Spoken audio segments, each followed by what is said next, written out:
उत्तराखंड के हल्द्वानी में Valentine week के दौरान हुई एक निर्मम डबल मर्डर की घटना ने पूरे प्रदेश को झकझोर दिया है। अल्मोड़ा निवासी 31 साल के शुभम कुमार टमटा और नैनीताल जिले की रहने वाली 19 साल की लक्ष्मी पोखरिया की प्रेम कहानी, जो एक मेडिकल स्टोर से शुरू हुई थी, उसका अंत गल्ला मंडी में पत्थरों से कुचलकर की गई बेरहमी भरी हत्या के साथ हो गया। गुरुवार सुबह करीब 7:45 बजे गल्ला मंडी परिसर में युवक और युवती की शव पड़े होने की सूचना पुलिस को दी गई। मौके पर पहुंची पुलिस ने देखा कि दोनों के सिर और चेहरे बुरी तरीके से कुचल दिए गए थे। आसपास खून के धब्बे और करीब 25 किलो वजनी पत्थर बरामद हुआ। शवों के पास मिले दस्तावेजों से उनकी पहचान की गई। दोनों हल्द्वानी में लिव इन रिलेशनशिप में रह रहे थे। पुलिस जांच में सामने आया कि बुधवार रात शुभम और लक्ष्मी अपने 4 परिचितों के साथ मंडी परिसर में शराब पार्टी करने आए थे। पार्टी रात करीब 8 बजे शुरू हुई और आधी रात तक चली। इसी दौरान किसी बात को लेकर विवाद बढ़ गया। पुलिस के मुताबिक पुरानी रंजिश, गाली गलौज और युवती के साथ कथित तौर पर छेड़छाड़ को लेकर झगड़ा हुआ। जब स्थिति बिगड़ी तो चारों आरोपियों ने मिलकर पहले शुभम पर हमला किया और पास पड़े पत्थर से उसके सिर पर ताबड़तोड़ वार कर दिए। इसके बाद सबूत मिटाने के इरादे से लक्ष्मी को भी उसी तरीके से मार डाला गया। हत्या के बाद आरोपी फरार हो गए, लेकिन वे मृतकों के मोबाइल फोन अपने साथ ले गए।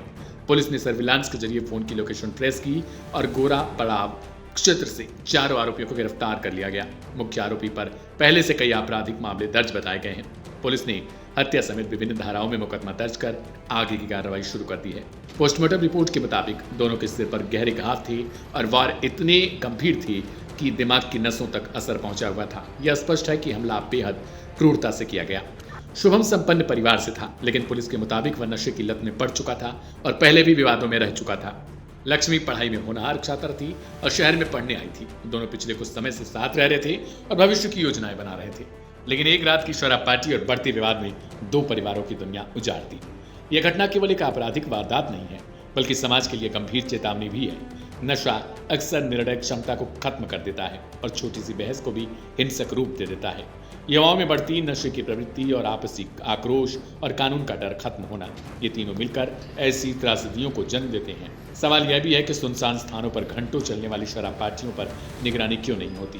पहले से आपराधिक पृष्ठभूमि वाले लोग खुलेआम कैसे सक्रिय रहते हैं? और सबसे अहम, क्या हम अपने युवाओं को नशे और गलत संगत से बचाने के लिए पर्याप्त प्रयास कर पा रहे हैं? हल्द्वानी की घटना हमें याद दिलाती है कि एक पल का गुस्सा और नशे की हालत में लिया गया फैसला जिंदगी भर का पछतावा बन सकता है। 2 जिंदगियां चली गईं, 2 परिवार बिखर गए और 4 युवक अब कानून के शिकंजे में हैं। समाज, परिवार और प्रशासन तीनों को मिलकर यह सुनिश्चित करना होगा कि ऐसी घटनाएं दोबारा न हो। नशे से दूरी, संवाद से समाधान और कानून का सख्त पालन, यही इस घटना से निकलने वाला सबसे बड़ा संदेश भी है।